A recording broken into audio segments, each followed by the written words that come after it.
Hello, it's another Let's Talk About It. And today, because it's the 1st of September and many folks are either just starting back to school or are about to next week, I thought that it would be a great opportunity to talk about back to school jitters. And maybe not even just back to school, maybe it's starting a new job or returning to the office after being home for the last year and a half. And really focusing in on the mental health aspect and just the overall health aspects. I know for me, I'm very excited. This year I do get to go back to school.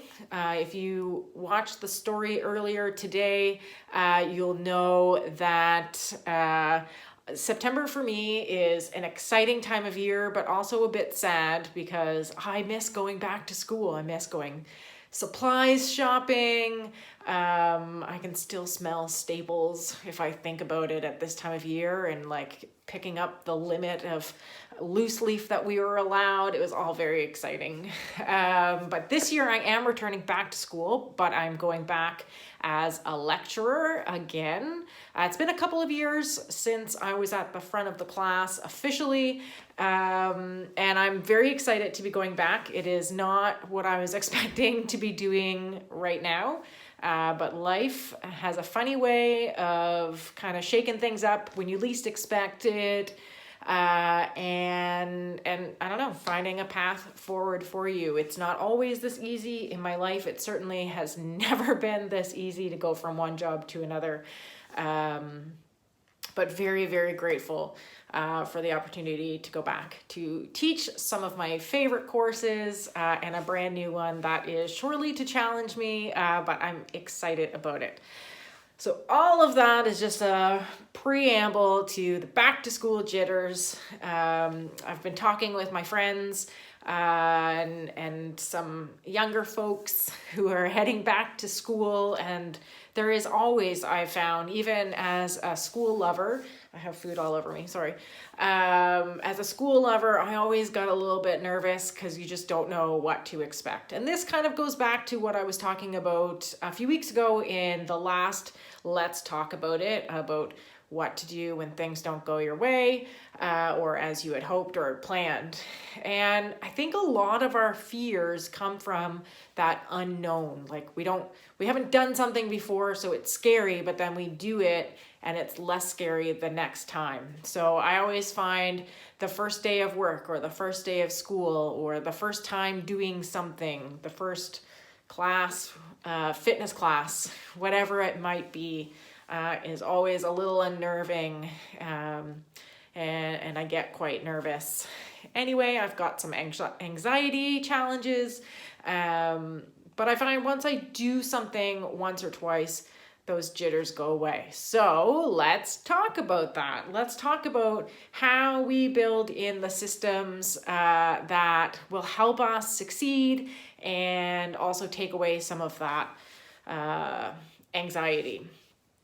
So one of the things that you can do may be a little bit more challenging these days with COVID still rearing its ugly head around us. But take a tour of your school. If it's a new job, see if you can take a tour of the office, get to know some people, connect with folks outside of work. Also, LinkedIn is a wonderful resource for professionals. Great. Join a club if you're a new student in an area. Maybe you've just moved. Try to join a sports team or choir or some other musical thing or drama or whatever your jam is. And then that's a great way to meet people. It's much less scary when you have somebody. That's why a lot of the time, fitness-wise, we encourage bring a buddy to class if you're not sure if it's for you. And then that way, at least you're not doing it on your own. You don't have to worry about, you don't know anybody. It's like going to a party for me. I typically won't go somewhere if I won't know anyone, unless it's a work thing. And then I have to. So just like take a tour, see if you know anybody, maybe your friends also know somebody as well. And then just like, let it go, which is a weird way to describe anxiety, because I know how hard it is to actually just let it go. But try to focus on the things that you do know, the things that you're excited about. And then once you're in the scenario, you might find that those things that were making you a bit nervous ahead of time aren't really that bad, because you're absorbed into it at that point. Also trying to get a good night's sleep. I know for me that is a huge challenge, sleeping in general, but I've always found that Sunday nights into Monday morning is a really rough sleep for me, because I get beginning of the week anxiety, and just my brain floods with all of the things that I need to do in the week, and instead of getting up and just writing things down, I stay awake and panic about it. So try and get a good night's sleep, try and eat well, drink lots of water, try not to drink caffeinated beverages, those sorts of things. I know that's really hard. I love coffee. But if I know I'm going to be a little more anxious, then I'll either cut it back or cut it out altogether for the day until that thing is passed, and then I'll reward myself with a cup of coffee.